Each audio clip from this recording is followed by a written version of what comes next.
The other day, I gave myself a photo shoot just for fun. It took my mind off of things, and one of the things that doing a self-photo shoot session is that it is great therapy. My therapist recommended it to me, and I recommend it to you. Now, I'm going to be worried about the sound the entire time, so don't mind me if I'm checking that. But yes, the photo session was quite therapeutic. Now, I wanted to take a minute to talk to you about grief. And I know something about that. I've lost some people in my life. A year ago, I lost my brother. And I remember how that moment felt. From the first moment of hearing that news until way after the funeral. I remember every moment of that grief. And when all of this started, and when the Duke and I first encountered this situation of the coronavirus, at first he decided he would go over to the Key Roadhouse and he would stay there so we could isolate separately because he's in a high-risk category, but of course we changed all that. But during that depression I talked about in the first episode of this, that was grief. I imagine we're all feeling some sort of grief right now. And you know it, or at least I know it, when I wake up in the morning and I'm jolted back to reality. It is important to process this grief, and you must let your emotions out.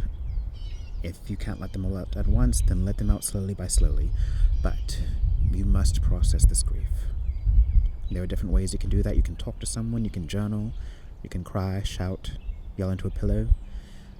Find some healthy way to process this.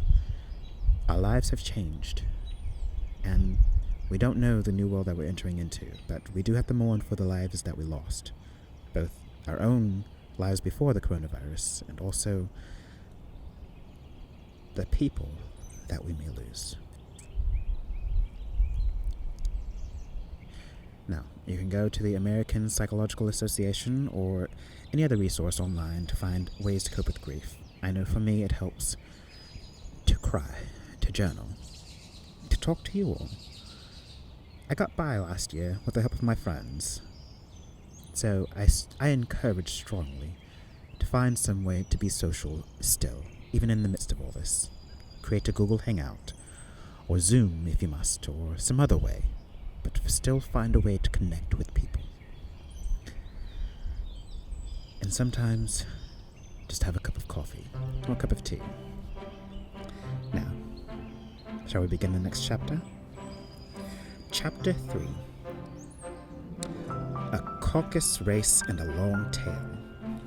They were indeed a queer-looking party that assembled on the bank, the birds with draggled feathers, the animals with their fur clinging close to them, and all the dripping wet, cross, and uncomfortable.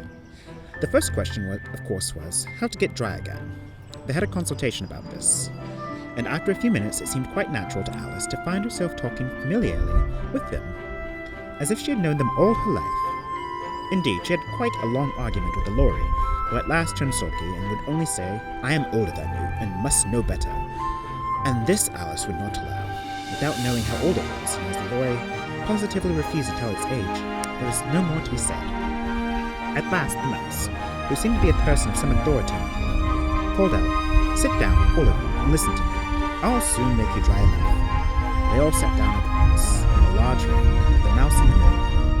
Alice kept her eyes anxiously fixed on it, for she felt sure she would catch a bad cold if she did not get dry soon. "Ahem," said the Mouse with a very important air. "Are you all ready? This is the driest thing I know. Silence all round, if you please." William the Conqueror, whose cause was favoured by the Pope, was soon submitted by the English, who wanted leaders, and had been of late much accustomed to usurpation and conquest. Edwin and Morcar, the Earls of Mercia and Northumbria. "Ugh," said the Lorry with a shiver. "I beg your pardon," said the Mouse, frowning, but very politely. "Did you speak?" "Not I," said the Lorry hastily.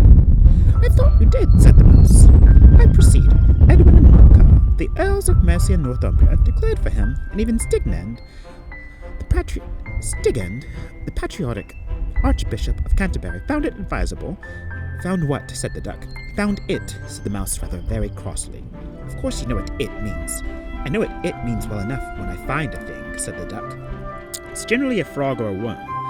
The question is, what did the archbishop find? The mouse did not notice this question, but hurriedly went on. Found it advisable to go with Edgar Atheling to meet William and offer him the crown. William's conduct at first was moderate, but the insolence of his Normans— How are you getting on now, my dear? It continued, turning to Alice as he spoke. As what as ever, said Alice, in a melancholy tone. It doesn't seem to drive me at all. In that case, said the dodo solemnly, rising to its feet, I move that the meeting adjourn for the immediate adoption of more energetic remedies. Speak English, said the eaglet. I don't know the meaning of half those long words, and what's more, I don't believe you do either. And the eaglet bent down its head to hide a smile. Some of the other birds tittered audibly. What I was going to say, said the dodo in an offended tone, was that the best thing to get us dry would be a caucus race. What is a caucus race? Said Alice. Not that she much wanted to know, but the dodo had paused as if it had thought that somebody ought to speak, and no one else seemed inclined to say anything. Why, said the dodo, the best way to explain it is to do it, and as you might like to try the thing yourself some winter day, I will tell you how the dodo managed. First, it marked out the race course in a sort of circle. The exact shape doesn't matter, it said. And then all the party were placed along the course here and there. There was no 1, 2, 3 underway, but they began running when they liked and left off when they liked, so that it was not easy to know when the race was over. However, when they had been running half an hour or so, and were quite dry again, the dodo suddenly called out, "The race is over." And they all crowded round it, panting and asking, "But who has won?" This question the dodo could not answer without a great deal of thought, and it sat for a long time with one finger pressed upon its forehead, the position in which you usually see Shakespeare in the pictures of him, and while the rest waited in silence. At last the dodo said, "Everybody has won, and all must have prizes." "But who is to give the prizes?" quite a chorus of voices asked. "Why, she, of course," said the dodo, pointing to Alice with one finger, and the whole party at once crowded round her, calling out in a confused way, "Prizes, prizes, prizes!" Alice had no idea what to do, and in despair she put her hand into her pocket and pulled out a box of comfits. Luckily the salt water had not gotten into it, and handed them round as prizes. There was exactly one apiece all around. "But she must have a prize herself, you know," said the mouse. "Of course," said the dodo, replied very gravely. "What else have you got in your pocket?" he went on, turning to Alice. "Only a thimble."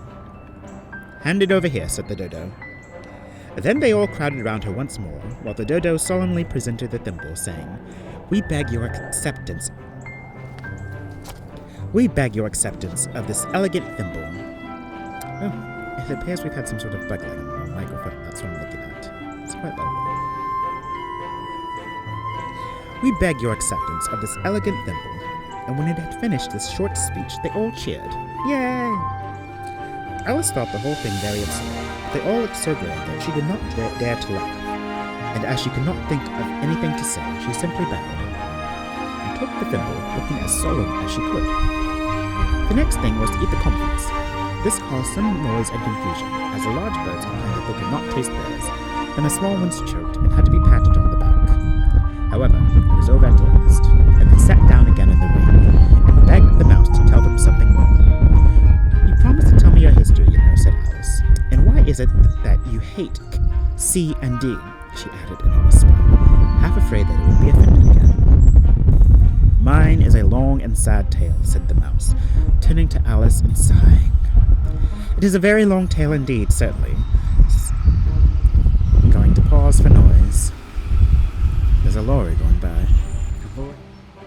Okay, I guess we shall continue. "It is a long tale, certainly," said Alice, looking down with wonder at the mouse's tail. "But why do you call it sad?" And she kept on puzzling about it while the mouse was speaking.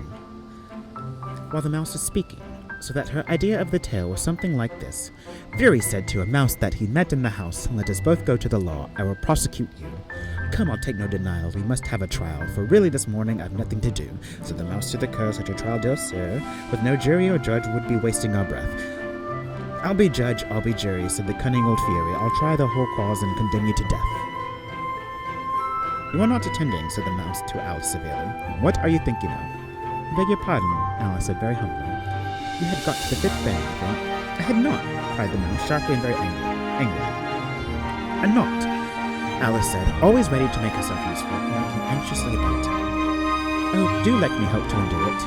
"I shall do nothing of the sort," said the mouse, getting up and walking away. "You insult me by talking such nonsense." "I didn't mean it," pleaded poor Alice.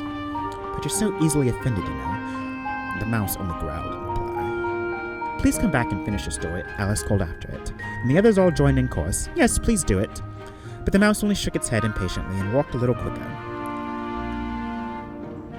"What a pity it wouldn't stay," sighed the lorry as soon as it was out of sight, and an old crab took the opportunity of saying to her daughter, "Ah, my dear, let this be a lesson to you never to lose your temper."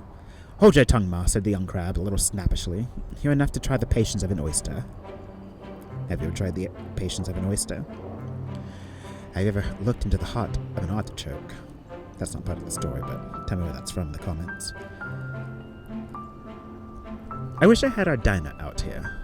"I know I do," said Alice aloud, addressing nobody in particular. She'd soon fetch it back. "And who is Dinah, if I might venture to ask the question?" said the lorry.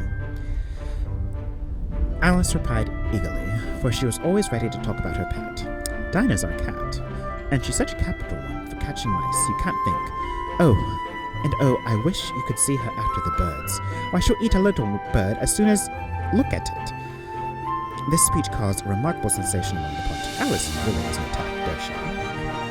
Some of the birds hurried off at once. One old magpie began wrapping itself up very carefully, remarking, "I really must be getting home. The night air doesn't suit my throat." And a canary called out in a trembling voice to its children, "Come away, my dears. It's high time you're all in bed." On various pretexts, they all moved off, and Alice was soon left alone. "I wish I hadn't mentioned Dinah," she said to herself in a melancholy tone. "Now she needs to stop mentioning Dinah. She shoos everybody away with Dinah the cat, that apparently eats everyone. Nobody seems to like her down here, and I'm sure she's the best cat in the world. Oh, my dear Dinah, I wonder if I shall ever see you anymore." And here poor Alice began to cry again, for she felt very lonely and low-spirited. In a little while, however, she again heard a little pattering of footsteps in the distance, and she looked up eagerly, half hoping that the mouse had changed its mind and was coming back to finish his story.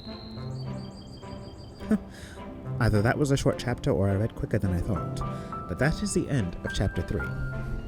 Now, going forward for the next weeks or so, I found that what helps me in my grief is finding a schedule of sorts. I've made the schedule of every other day coming out and recording these videos for you all, and it helps me tremendously to get through the day and not think about the weeks ahead. And I encourage you to do the same. I don't know if you're all feeling the same way, but there are moments where it feels like I'm unable to catch my breath when I think about the current situation and what's yet to come. But I process my emotions, I allow them to pass over me, I take them in, and then I think about what needs to be done next. And if we keep focusing on that, we will all make it through the situation. And remember, we are doing this for the healthcare workers and those most at risk, to flatten the curve so that the healthcare workers aren't overwhelmed because they are risking their lives and their families every day. And also so that we are protecting the most vulnerable, so that there may be hospital beds for them if and when they do get sick. And that's all for the day, and I will see you shortly again soon. And thank you for joining me.